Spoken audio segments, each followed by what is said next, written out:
Welcome back, squad. You are listening to another episode of Full Ride, the college recruiting podcast. This is your recruiting coach and host, Quito Delgado. And every single Thursday, every week, the goal of Full Ride is to really help educate our families on the ins and outs of college recruiting. And yes, we love all of our student athletes who want to play in college. But at the end of the day, we really have a special place for our under-the-radar recruits. You know, those recruits who work hard, who have a goal, but maybe they're not 6'10". Maybe they don't run a 4.3. Maybe they're not a five-star recruit. Maybe they're not an All-American. Maybe they don't get to play on national TV. Maybe they don't get an invite to all the big-time showcases throughout the nation.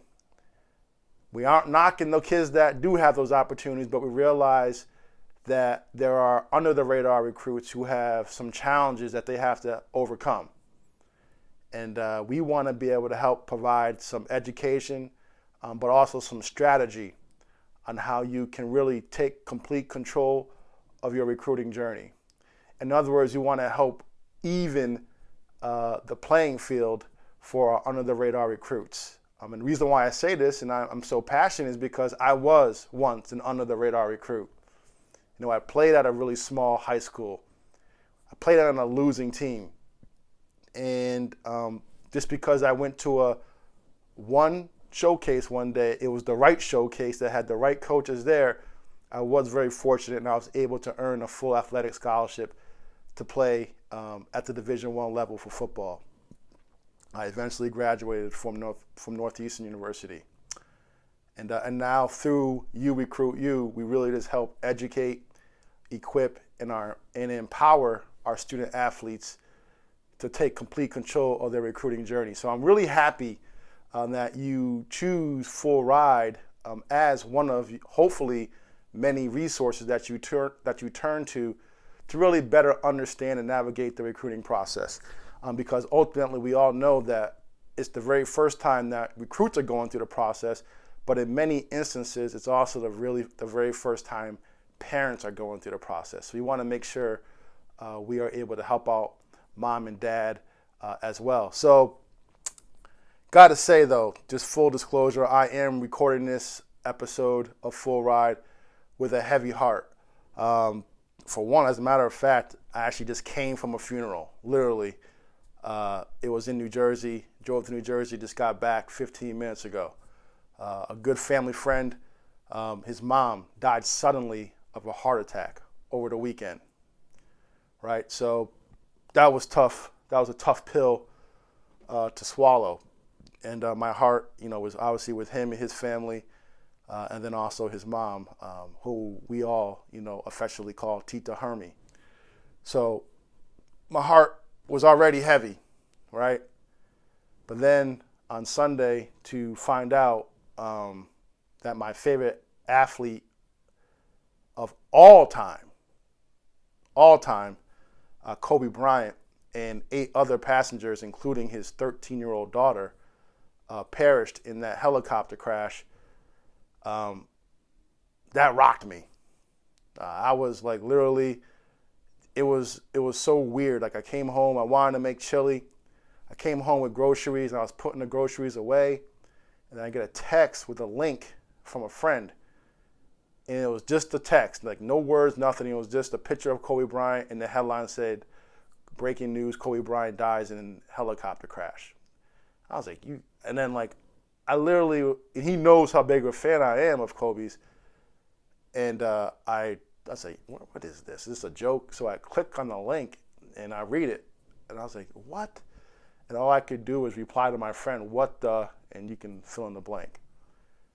And what made it really difficult to accept was because I was going to all these I was turning on ESPN, I was going to their website, I was Googling stuff, and nobody else was reporting it. No one was reporting it, and honestly, you know why, looking back, is because they wanted to make sure they informed everybody that was involved before they posted it. But of course, this particular site, they went ahead and they didn't care, and they wanted to be first. But that, I found out, and I can just tell you, after I got that text, I texted my older brother who also shares his, admiration for Kobe Bryant.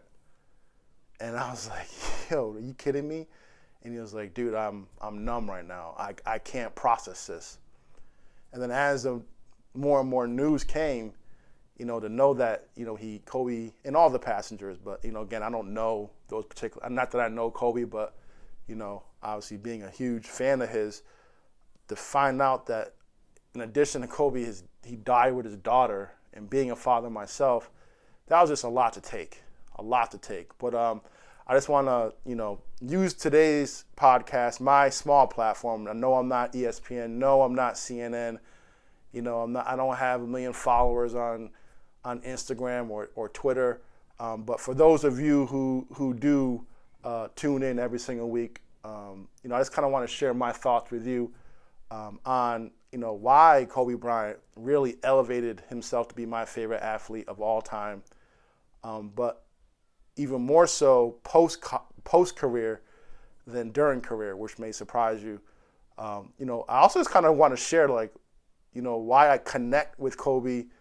I think I kind of identified, 4 or 5 things that we really share in common. But then most importantly, I just want to share a few lessons that we can take, from Kobe Bryant, right? I think it's really impactful because he definitely leaves a legacy. And by no means am I, thinking he's more important than anybody else that not only perished on that helicopter, but anyone who's walking through life. If anything, this tragic accident shows that none of us are immune from tragedy. We always say, tomorrow's not promised. Honestly, the rest of today is not promised. So it just shows that we really got to, just appreciate life, appreciate our loved ones. But so again, I wholeheartedly recognize, that a lot of people are walking, through the valley, if you will. So by no means am I trying to put Kobe at a higher level of importance simply because he was an incredible talent. He was a celebrity, nothing like that. But with that said, so I guess I'll start with, what me and Kobe have in common, right? And full disclosure, I tried recording this on Monday, and I got 10 minutes in, and it was right when I was about to start talking about this next topic. So if you think, oh, he's doing a good job, it's only because I've really had to marinate on this. I've practiced it multiple times, and again, I did try recording it earlier in the week, and then I broke down, and I couldn't finish. So I think there were 5 things that we kind of have in common, and don't worry. One of them is not going to be that, we're athletes, okay? Yes, granted, I did play in college. I'm really fortunate I was able to be among those, small percentage of people that did play in college. But to say that I was an athlete and Kobe was an athlete, that's something that we had in common, I think would be insulting to Kobe in his greatness from an athletic standpoint. So it's not that. Another thing, though, is just more, it is something that we have in common, but I think this also kind of really touched home for me is that, we are both, unfortunately we're 41 years old, right? 41 years old. And I think, a lot of the people who you tend to look up to are older than you. So clearly growing up, I was all about Michael Jordan. I was all about Mike Tyson. I was all about Deion Sanders. Those are my guys. Those are the three. Carl Lewis, though, in there too, to a lesser degree, but definitely was rooting hard for Carl Lewis whenever the Olympics came around. But my 3 core guys were Jordan, Tyson, and Deion Sanders. And then going into my, I think, freshman year of college, Kobe Bryant came onto the scene as a rookie right out of high school. And I and I think he was one of the first of that time to do it besides Kevin Garnett. But like for some reason, like I just really like just latched onto him pretty early on, and it was just more about admiration of skill. Like I just thought he was really good, talent-wise. So yes, we have the age in common, but the next four things really, I think, are what really connected me to Kobe over the years. Like I said before, yes, initially it started with basketball and his athletic ability, but then I just really loved how we really started to transition post NBA. And in one way that I really just started to admire him is the fact that, how good of a father he was, how much he prioritized being, there for, his four girls. And that's something that really struck me. And it's something that we definitely have in common. I think that made me really relatable to Kobe Bryant, is because I'm also a father. And this is the part where I just damn near lost it last time, but I'm holding it together now. But I'm a father. I have a 6-year-old daughter, Melina, and we have a really incredible bond that's already been formed. That's really similar to what I'm sure he had with all of his daughters, but particularly with his middle child, Gigi, who passed away mainly because of basketball. But I see, how much he really cared about, his four girls. And there's no greater, honor, no greater privilege, no greater joy and responsibility that you can bestow upon a man than to be a father to their children. And then what really makes it special and is that different level is when it's a girl. That daddy-daughter dynamic is just special, right? And I guess you have to have a daughter, you have to be a dad to get that. But that is definitely something that I really learned to appreciate and respect with Kobe Bryant. What I'll do is I'll try to weave in the lesson as well as why, our similarities. So the lesson, one thing that I learned with Kobe Bryant, I think it's really important that we can take this away from us. We're always talking about how we don't have time. And we got to really start to, think about how we manage our time, and we got to prioritize our priorities, if you will. And it's kind of sad hearing it, but the number one reason why he just chose to, use helicopters, locally throughout LA is because, he started sitting in traffic a lot. And what ended up happening was because he was in traffic, there was a couple of times when he missed some of his kids' plays and performances at school. And something that I truly admired about him was the fact that he was a father, but he also said in this same interview that in order for me to continue to focus on basketball, right, go in the morning, early in the morning, work out, get my lift in, get all my media obligations out the way. In order for me to focus and, maximize my time and be there for my children and my wife, Vanessa, I had to figure out a better way to be able to navigate through LA. I had to avoid that traffic. And that's why he decided to hop in a helicopter, so he can be fully committed to his craft, right? Getting better, having that laser-like focus, but at the same time, he wanted to make sure he was fully there for his families. Now, am I saying you need to go and rent that helicopter? No. But maybe, if you want to work out more, but you're only working out at night, and now that's taking time away from you and your family, maybe you should really look at, okay, maybe I'll just get up early, super early in the morning and go. Maybe I'll focus on my work, and I punch out or I leave the office at a certain time. When I come home, I'm all locked in on my family, and when I go to bed, I can log back into work and do what I got to do. There's so many examples of where you can be committed to your craft. You can be committed to, projects. You can be committed to getting better at whatever you want to set out to get better at. But at the same time, mom and dad, you got to make sure that we are present for our loved ones, particularly our children. So that's a lesson that I truly I took away from Kobe. And it's also something that I'm actually working on. Am I perfect at always being present? No. But I can tell you right now, just on even on, last couple of days, my daughter, she was playing. She's the only child. She was playing all by herself. And she's actually really good at playing by herself. She can go hours without making a sound to us or anything. And all of a sudden she says, "Daddy, can you play with me?" And it, my heart sank. I was like, "Of course," right? And I played with her.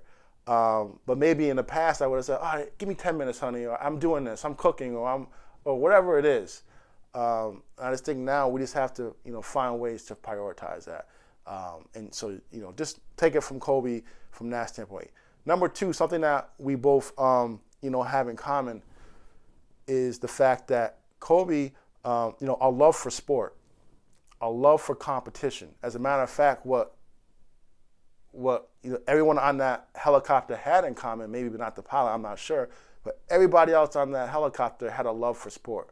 But particularly with me and Kobe, what we have in common is that it wasn't so much sport. I think Kobe, and myself included, but mainly Kobe, he had a sport, he just had a love for competition. He loved competing. And he was going to do everything possible to just, deliver the best possible results, right? And that's just something I really admired about him, right? Another thing that we have in common is that he loves to teach. He truly loved to teach, and that's something that I love to do. And the lesson in this now is the fact that we don't have to be a teacher to teach.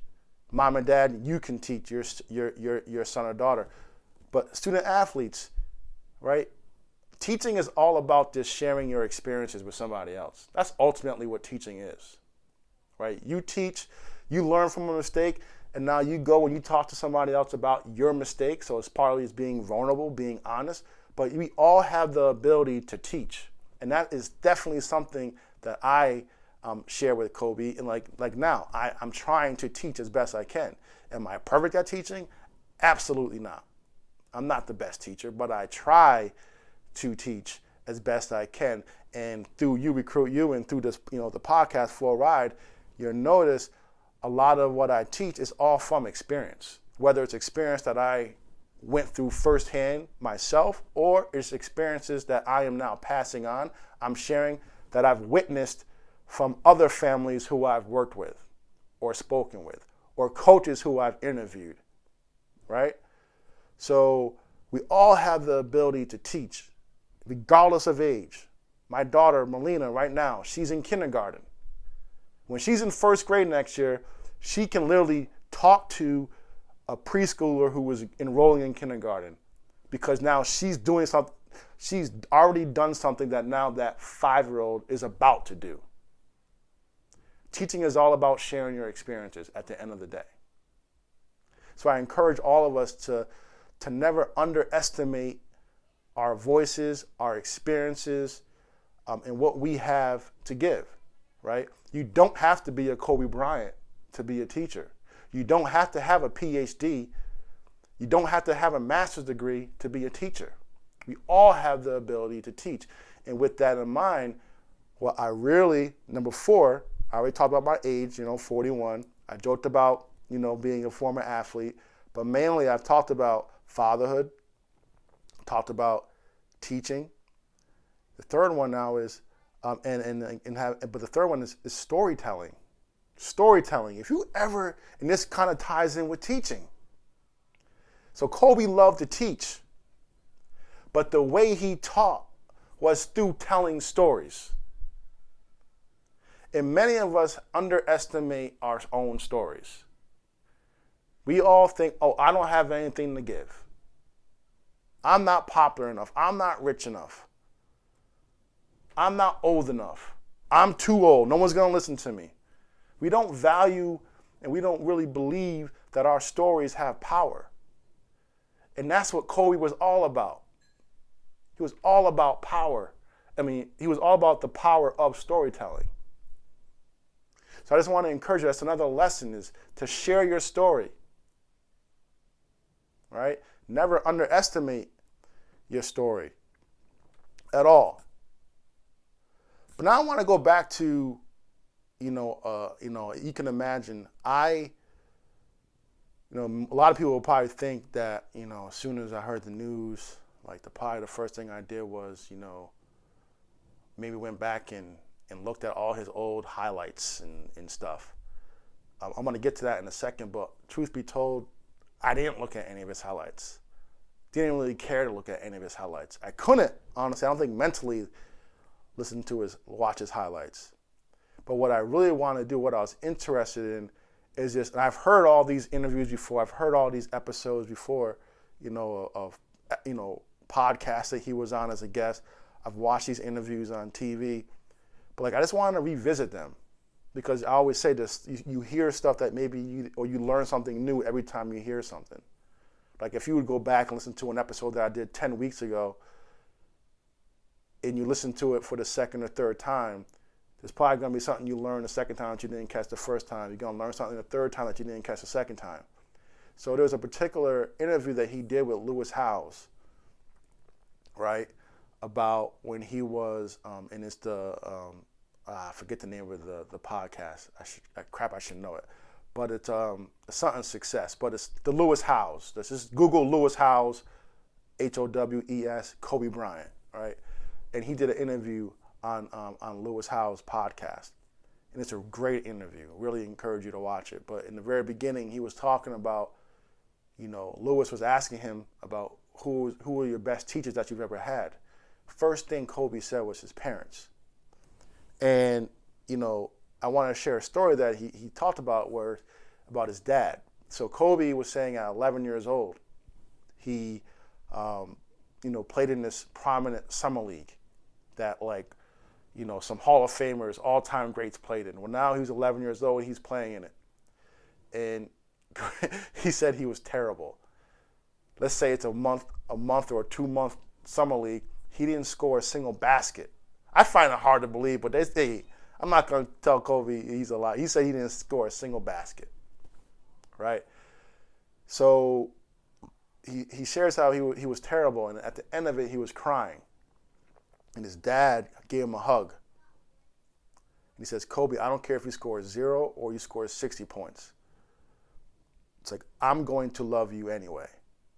And the lesson that Kobe took from that, I think I really want my parents to listen to this. This is an important lesson that I think I was already, not patting myself on the back, but I already think I was doing this with my daughter, Melina.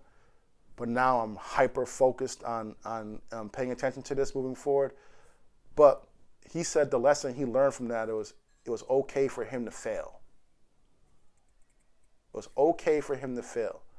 And you think about that as a parent, our kids always are seeking out our approval.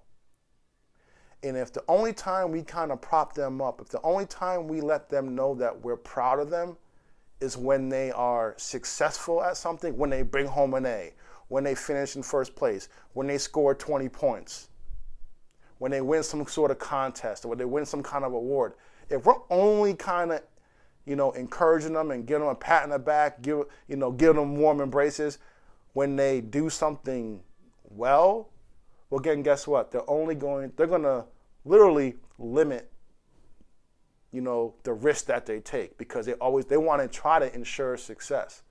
And what ends up happening is they are so results motivated and not process motivated. So now with my daughter, I always, and again, I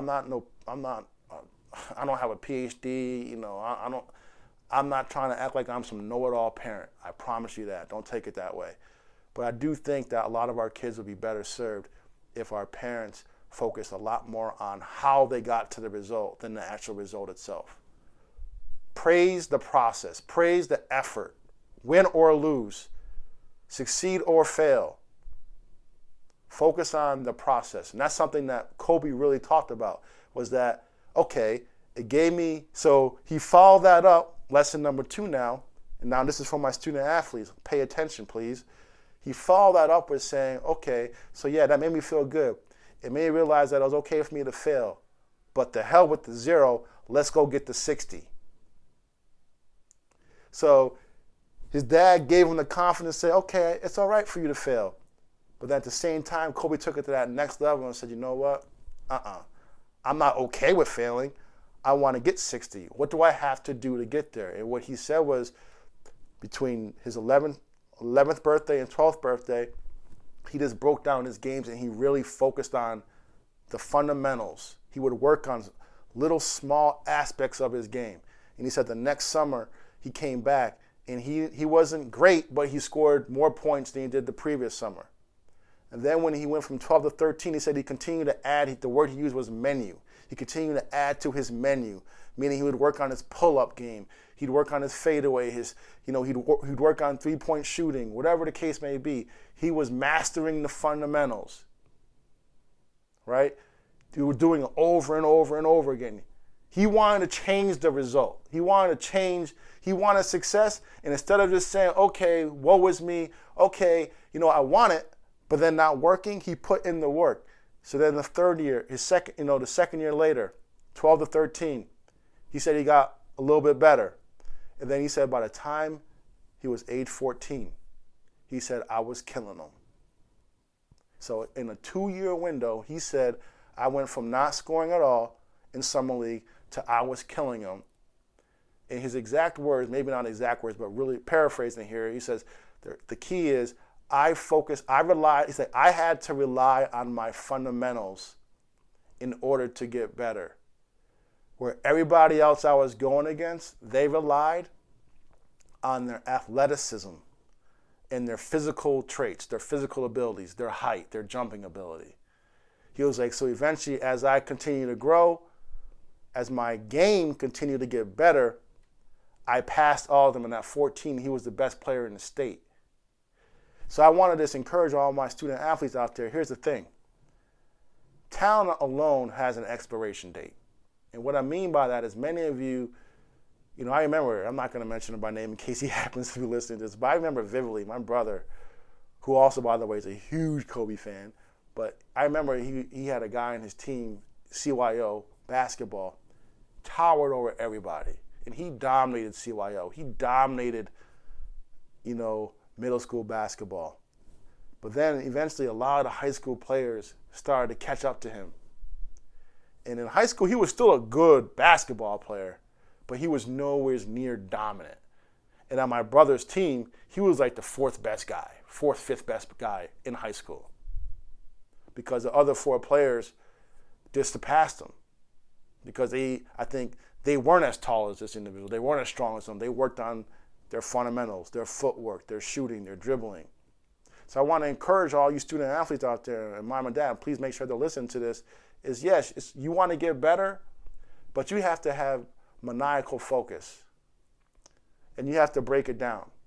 And what Kobe also said in this interview is he says it made him have long-term thinking. He had to think in the future, meaning he knew he wasn't going to pass them immediately. He said it took him time. He broke it down into small goals. So many of you want instant success, instant gratification. So another lesson to be had is, yes, you want to work hard, you want to have focus, you want to put in the work, but you also just have to have patience. It's not going to happen overnight, right? Another thing that I admired about Kobe, and I just want to full disclaimer, listen, I'm not on here picking sides. I don't know what happened. I don't think it's really fair for anybody outside of Kobe Bryant, the young lady involved, and God to really have a comment on this.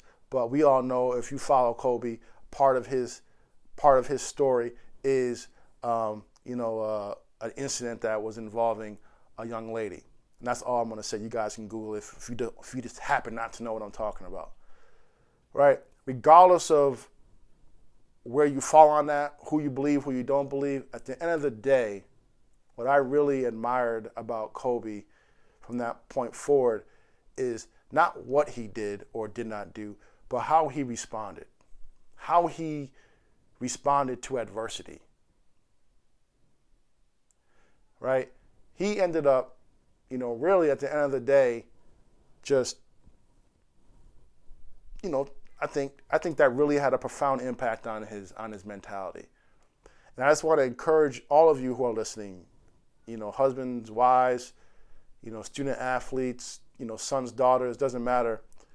Like your circumstances, your current circumstances don't have to define you, right? And when you have a mistake, when you have a low point, when you have a failure, you can either fail forward or you can stay in that rut and you can let that define you. So again, say what you want about Kobe and who you believe and who you don't believe. I think what's undeniable is how he responded and how he, carried himself the rest of his life. Right? And I just think the lesson not is so much that he should be held on some high regard for how he carried himself, just like he shouldn't be on some high regard for how he was a father, because I'm a firm believer, like, that's your damn job, dude. You're supposed to be a good father. Yeah, that's your damn job. You're supposed to be a good person. So I'm not giving Kobe credit for that. But what I'm saying is a lot of people get knocked down. And they don't really respond all that well. And I just really admire about how Kobe responded moving forward. And I encourage all of you, particularly my young people, if for some reason you think you have to be perfect, let me tell you that's not the case. Yes, you have to do your best. Yes, but you are going to make mistakes. You have a lot of things coming out your way. You have a lot of temptations. You have a lot of people who are looking out for you, if you know what I mean, and not looking out for you. Right? You have a lot of influences that may not be in your best. So I understand it. You have peer pressure. But at the end of the day,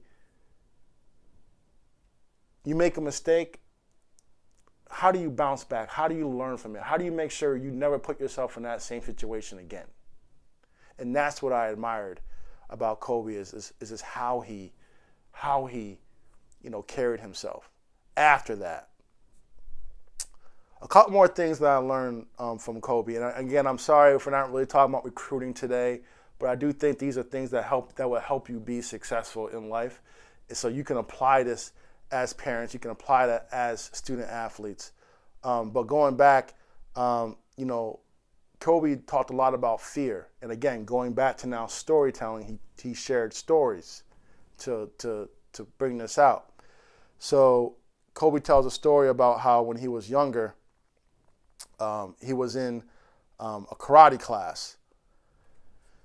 He said the last time that he was intimidated was when he was about 6 years old. He was an orange belt, and I'm reading this, by the way. I'm also, just so you guys know, I'm recording this for YouTube, so if you want to see that, actually watch this, just type in URECRUITU, and then underneath the URECRUITU, there's a playlist for Full Ride. Click that playlist, and you'll be able to see it. And that goes for all of our podcast episodes. But anyway, he says, I was an orange belt, and the instructor ordered me to fight a black belt who was a couple years older and a lot bigger. So Kobe was a 6-year-old orange belt. He was going about against an 8-year-old black belt. And he says he was scared. Excuse the language. These are his words. He's like, I was scared shitless. I mean, I was terrified, and he kicked my ass, my butt. But then I realized he didn't kick my butt as bad as I thought he was going to, and that there was nothing really to be afraid of. That was around the time I realized that intimidation didn't really exist if you're in the right frame of mind.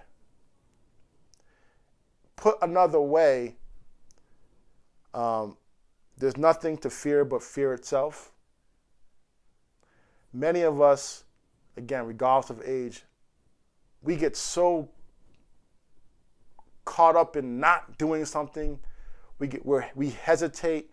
We have so much self-doubt because we imagine what could happen. Instead of focusing on what, we focus on the negative that could happen. And we have paralysis by analysis. We talk ourselves out of doing something great. We don't take that opportunity to teach somebody. We don't take the opportunity to tell our story. We don't take the opportunity to start a business. We don't take an opportunity to try something new. We operate in fear, and not because we're afraid of, because we get so caught up in our own head of the intimidation of what could go wrong. So what Kobe was saying is like, yeah, I lost. Don't get me wrong. I did catch an L at the end of the day. that's a key part of that story. It's like, yeah, I lost. He beat me. But what I thought was going to happen, what I imagined to happen, was far greater than what actually happened. So, student athletes, mom, dad, coaches listening to this, like, a lot of times the biggest losses that happen to us are the ones that we imagine. So I just want to encourage you, take from Kobe and not have, don't have that fear. Don't let fear overcome you. So earlier I mentioned that I didn't watch any, and I'm almost done. I hope you're finding value in this. I'll be honest, this is also kind of therapy for me, quite frankly, because again, I don't hero worship. I don't think Kobe's life is any more important, meaningful than anyone else's. But I do believe that clearly he had a big platform. He had a big voice, and he used it. And I'll just tell you, I remember one of the reasons initially that kind of put me off on Kobe, I'll be honest, was that I thought he was really too careful with his words. Like everything was scripted. And I thought I was like, because again, we're the same age. I'm like, I'm 24, he's 24. I'm 28, he's 28. And I'm just like, dude, he just seems like, he's like so polished.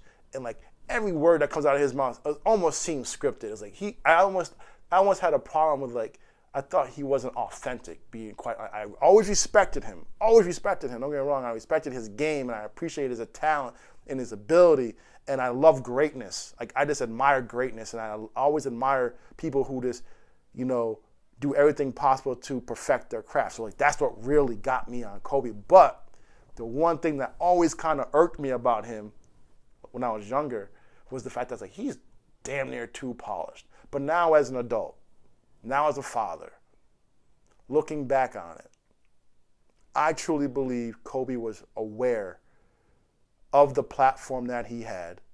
Again, going back to, the case that he had and the amount of embarrassment he brought upon himself, his teammates, his family, particularly his wife.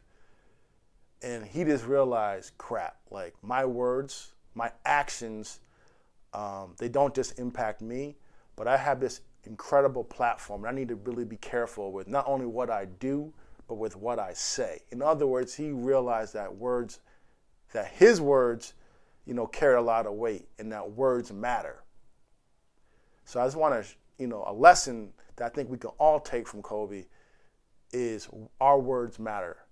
We can use our words to uplift, to teach, to empower, to encourage, to help elevate, to inspire, or we can use our words to tear somebody down. We can use our words to discourage somebody from telling their story. We can use our words to incite hate, to divide. So I just want to make sure that, we all may not have the same platform as a Kobe Bryant, but our words do carry weight. And then to somebody, I'm just telling you right now, you are somebody's Kobe Bryant. You may not realize that, but to somebody, you are somebody. To somebody, you are somebody. I'm sorry, let me say this right. You are somebody's Kobe. You're their superhero. Maybe it's just your kids that, they admire you. Maybe it's a coworker who respects how much of a family person you are. Doesn't matter. Like I promise you, your words have a lot of meaning to somebody, most people, and you got to really make sure you choose them wisely. So a quick story, and then I'm gonna kind of like leave you with Kobe's words. I'm gonna play a quick clip because yes, I can talk about the mama mentality, but I think a lot of people know what that is, and I really want Kobe to, at the end of the day, talk about what the mama mentality is, and I want you to really reflect and marinate on it. But I want to just talk about the one clip that I've watched, of Kobe playing, since his untimely death. It's the only clip I've watched. And looking back on it, I really think this is probably my favorite athletic, event that I've ever watched. Like, it brought me so much joy. I remember it vividly. I remember so much details of it. But before I tell you the story, I just want to share the fact that, Kobe had a quote where, when he was in school, the teacher said, don't rest in the middle, rest at the end. And it ties into the story I'm going to share. So I remember, the clip I watched was like a 5-minute highlight of Kobe Bryant's last game. And Mike Tirico did a great job, calling him play-by-play. And I'm watching it, a couple days ago. And you see all the crowd members in it, and it started bringing up memories. So I remember that season, the Lakers were terrible.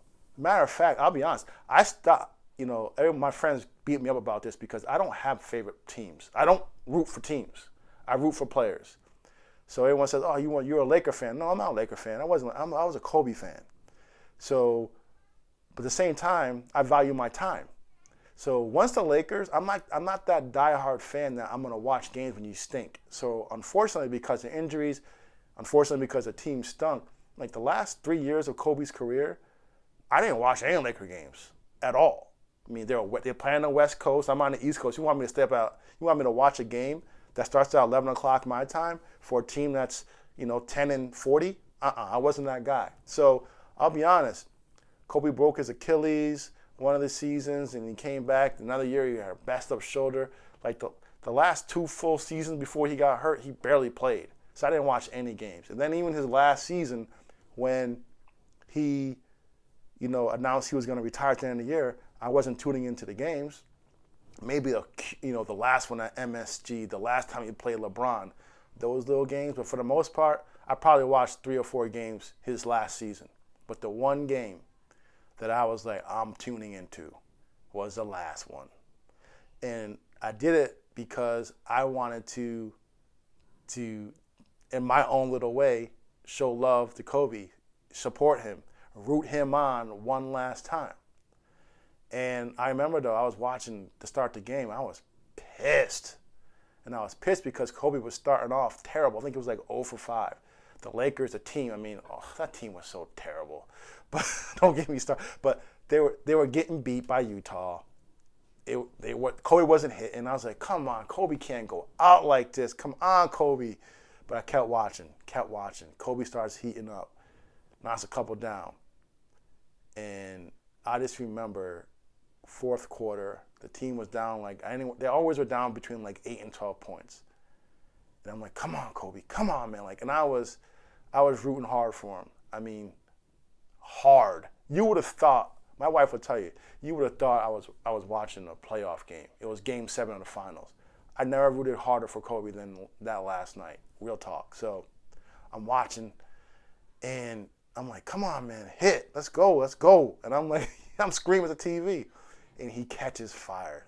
He just starts hitting shot after shot after shot. My daughter at the time, Melina, I think she was 3, she's asleep. My wife, Rachel, she's upstairs, she's asleep. She comes down and says, babe, you're making too much noise. I'm like, Rachel, Kobe's last game. He's cooking.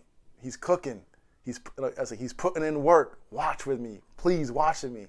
Because I was just having goosebumps. Because not only was he hitting, but then you see the celebrities. It's one thing for, us quote unquote normal folks to, admire, great basketball players.